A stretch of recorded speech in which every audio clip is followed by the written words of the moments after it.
It's been clear that the president and his family have been profiting hugely during Mr. Trump's first year in office. But today, the New York Times editorial board published an estimate of just how much they've raked in over the past 12 months.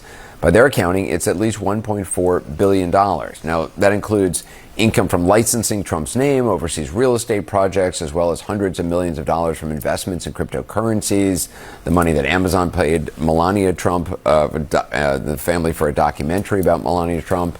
The New York Times investigative reporter Russ Buettner is here. It is staggering, a figure of nearly $1.4 billion. I mean, it's closer to $1.5 billion. It's incredible. Did it surprise you? It's absolutely shocking. I think it's been shocking every month.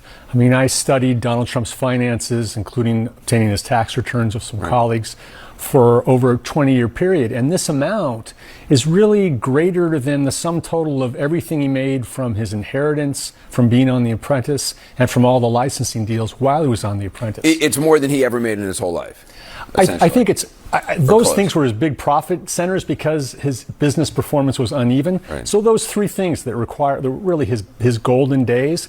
This is more than that, all in 1 year. And I mean, this is just the first year. It seems like there's no reason why.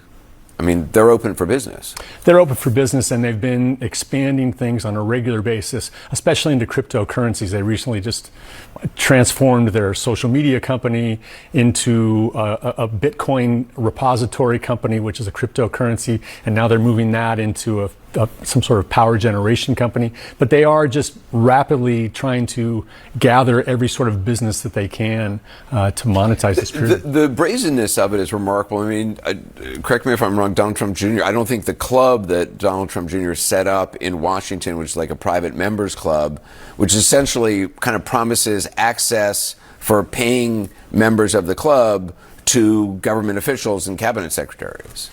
That's right. That wasn't part of this. That's not part of this, no. And that really seems kind of quaint compared to what they're doing in cryptocurrencies, where it looks like over the last year they've personally pocketed the family and a few partners somewhere in the neighborhood of $800 million or more. That's unheard of wealth for that And there's family. linkage, a lot of linkage between the businesses and places the U.S. is actually involved in doing, U.S. foreign policy and, U.S. interests. Yeah, I mean, a lot of this money comes, the cryptocurrency money comes to them anonymously.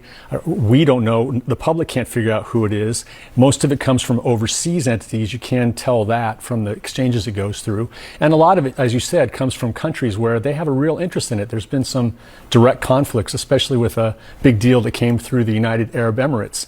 They decided to use a Trump cryptocurrency to pay for a $2 billion investment. Right, which is very few people would have chosen to use that particular cryptocurrency. It was brand new and struggling and unproven. And they did that. That will put about $80 to $100 million a year in the pockets of the Trumps. And within a few months, within a few weeks actually, Trump decided to overturn a policy that had long rejected the UAE's pleas to get AI computer chips from us because they were thought to be too close to China. He just did away with that and then pardoned the fellow who was on the other end of the deal. So there's like two conflicts in one deal. It's remarkable. Russ Buettner is in the Times today. Thank you so much. Appreciate it. Thank you.